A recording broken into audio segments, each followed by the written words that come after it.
Hello friends, welcome to my gardening channel happy gardening with Chhaya. जिन्होंने अभी तक मेरा चैनल सब्सक्राइब नहीं किया होगा तो प्लीज़ सब्सक्राइब माय चैनल और बेल आइकन दबाना मत भूलना। आज हम नर्सरी से लाए हुए पौधों की रिपोर्टिंग करेंगे। जब हम नर्सरी से पौधे लाएंगे तो उनको रिपोर्ट करने की जल्दबाजी मत करना। उनको हम चार पाँच दिन के लिए किसी शेडी एरिया में रखेंगे, किसी पेड़ के नीचे या शेड में रखेंगे और 4-5 दिन के बाद उसकी हम रिपोर्टिंग करेंगे। क्योंकि जब नर्सरी में पौधे होते हैं तो ज़्यादातर पौधे पॉली हाउस में होते हैं और हम जब घर लाते हैं तो ओपन स्पेस में रखते हैं या शेड में रखते हैं, लेकिन एटमॉस्फेयर बहुत अलग होता है। पौधे लगाने के लिए हमें चाहिए गमले, कुछ रॉ मटेरियल, ऐसा सूखे हुए पत्ते या मेरे पास मूंगफली के छिलके हैं। अभी मेरे पास ये बहुत ज़्यादा है तो मैं इसी का प्रयोग कर रही हूँ। और गमले तो लगेंगे ही, गमले में 3-4 होल होने चाहिए। मैं 20 साल से टेरेस गार्डनिंग कर रही हूँ तो अपने अनुभव के हिसाब से मैं अपना पॉटिंग मिक्स बनाती हूँ और पौधे भी उसी तरह से लगाती हूँ। अभी हम गमलों के लिए मिट्टी तैयार करेंगे। तो मिट्टी तैयार करने के हमें चाहिए पहले गार्डन सॉइल। ये मैं 60% गार्डन सॉइल और सैंड लेती हूँ, उसमें 10% और 10% मैं लेती हूँ कोकोपीट। आज मेरे पास कोकोपीट है, नहीं है तो मैं वो स्किप कर देती हूँ। आप भी ऐसा कर सकते हैं, लेकिन कोकोपीट डालने से मिट्टी थोड़ी सी हल्की हो जाती है और कोकोपीट पानी पकड़ के रखता है तो मिट्टी में नमी बनी रहती है। उसके बाद ये है कंपोस्ट, एक काउडंग कंपोस्ट और लीफ कंपोस्ट, ये 20%। अगर आपके पास राख है तो डालिए, नहीं तो स्किप कर सकते हैं, मेरे पास थी।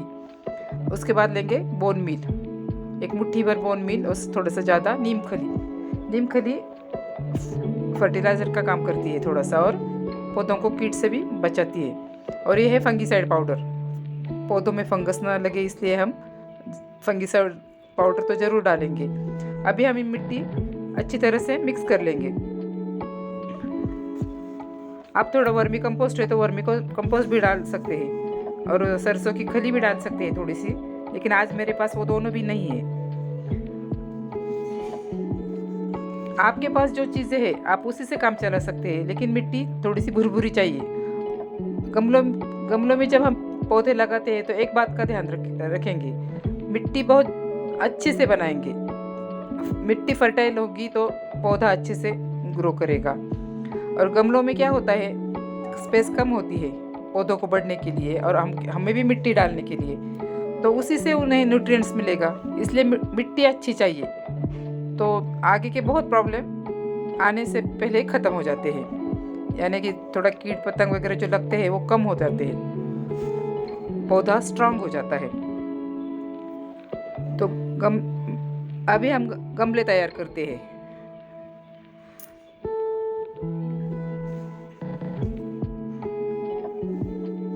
मिट्टी अच्छी और उपजाऊ तैयार की है अभी हम गमलों में नीचे थोड़े से ईंट ठीक कर डालेंगे।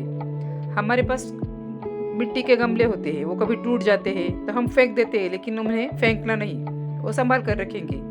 और दिवाली के समय, संक्रांति के समय हमारे घर में वो छोटे छोटे घड़े आते हैं मिट्टी के, एकदम छोटे छोटे। वैसे उसका बाकी कोई यूज़ नहीं होता, लेकिन हम उसे उपयोग में ला सकते हैं, हम उसे बचा कर रखेंगे। तो उसके भी छोटे छोटे टुकड़े करेंगे तो हम ये जो ड्रेनेज होल होते हैं वो ढकने के लिए काम आते हैं। वो ड्रेनेज होल पे हम जब ये ठीक कर रखेंगे तो मिट्टी पानी के साथ बह नहीं जाएगी, इसलिए उनको ढकना जरूरी है। हमारे गार्डन की कोई भी चीज़ ऐसी जाया नहीं जाती, हम सब कुछ संभाल के रखेंगे तो कोई भी चीज़ कभी भी काम आ सकती है। जब हम गार्डन की सफाई करते हैं तो जो पत्ते वगैरह निकलते हैं वो भी हम एक बोरी में भर के रखेंगे और उसका कंपोस्ट बन जाएगा। उसके ऊपर थोड़ा सा कल्चर डालना पड़ता है। अगर आपके पास कोई दूसरा कल्चर नहीं तो आप गुड़ का पानी या थोड़ा सा दही ये भी डाल सकते हैं पानी में मिलाकर, उससे बहुत जल्दी वो पत्ते वगैरह डिकम्पोज हो जाते हैं और हमें अच्छी खाद मिल जाती है। अभी ये दोनों गमलों में हम ये टुकड़े भर लेंगे, थोड़े ईंट के टुकड़े भी डालेंगे क्योंकि जड़ों को एरिएशन मिलेगा। उसके ऊपर मैं ये मूंगफली के छिलके थोड़े से बारीक करके डालूंगी। ज़रा दबा दबा के भरेंगे। ये मूंगफली के छिलके भी थोड़े दिनों के बाद डिकम्पोज हो जाएंगे, लेकिन ये ज़रा स्लो प्रोसेस है, इसको टाइम लगेगा। अगर पत्ते डालते हैं तो वो ज़्यादा जल्दी डिकम्पोज हो जाते हैं, इसको थोड़ा सा टाइम लगेगा, लेकिन इसका भी प्लांट के लिए फ़ायदा ही होगा। नुकसान तो कुछ नहीं है, ये अच्छे ही होते हैं। ऐसे दबा दबा के भरेंगे ताकि एयर पॉकेट न रह जाए। और उसके ऊपर अभी हम थोड़ी सी मिट्टी डालेंगे।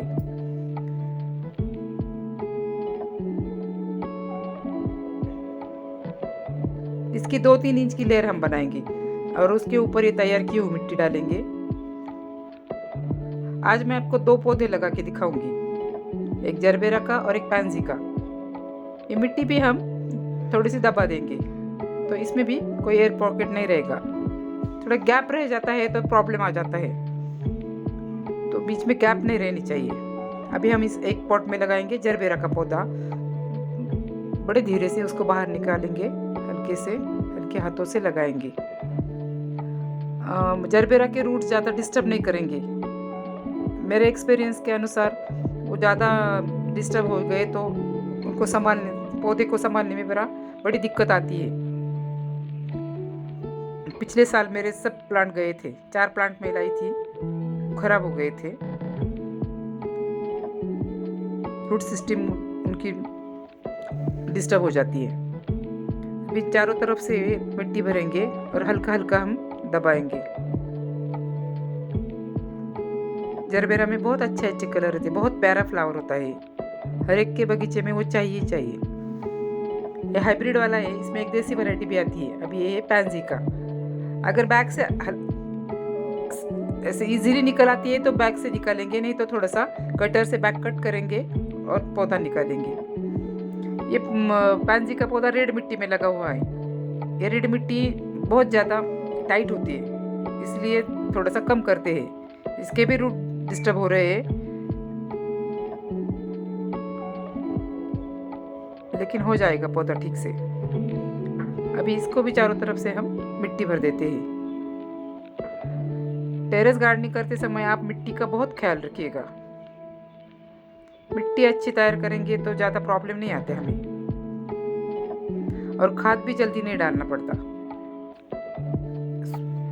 शुरुआत के 1.5-2 महीने तो कुछ भी नहीं डाला तो भी चलेगा। इसकी जो हमने पहले से जो फर्टिलाइज़र डाल के रखा है उससे काम चलेगा। उसके बाद सिर्फ 1.5-2 महीने के बाद आप 15 दिन में एक बार लिक्विड फर्टिलाइज़र बना के उसमें डाल देना। वो भी हम आपके लिए उसका भी वीडियो बनाएंगे। सरसों खली का, काउडंग का, सबका लिक्विड फर्टिलाइज़र बना सकते हैं। और अभी पानी डालेंगे, धीरे से पानी डालेंगे। ये सब काम हमको बहुत अच्छे से और मन लगा के करना। जब हम सब मन लगा के करते हैं ना, हमारा पौधा भी हमारी सुनता है और अच्छे से आ जाता है। आपको पौधों से लगाव होना चाहिए। इस तरह से आप पौधे लगाएंगे ना तो बहुत अच्छा रिजल्ट मिलेगा आपको। पौधे भी हमारी भाषा समझते हैं, हमको भी उनकी समझनी चाहिए। जब आप पौधों के साथ रहते हैं तो आप ये सब समझ पाते हैं। अभी पानी देने के बाद हम इस पौधों को छाया में रखेंगे। एक एक करके मैं सब पौधे लगाने वाली हूँ, आपको दिखाने के लिए सिर्फ 2 लगाए अभी, नहीं तो वीडियो बहुत लंबा हो जाएगा। पानी देने के बाद पौधों को हम 4-5 दिन फिर से शेड में ही रखेंगे, नहीं तो एकदम से धूप में ले गए तो पौधा शॉक में जा सकता है, क्योंकि उसकी रूट सिस्टम वगैरह थोड़ा सा डिस्टर्ब हो जाती है, तो उसको एडजस्ट करने में थोड़ा सा टाइम लगता है। विंटर के फ्लावर्स बहुत प्यारे प्यारे होते हैं। आप हर साल ज़रूर विंटर के फ्लावर्स के पौधे लाना और अपने बगीचे में लगाना। अपने बगीचे की शोभा ही बढ़ जाती है। Thanks for watching.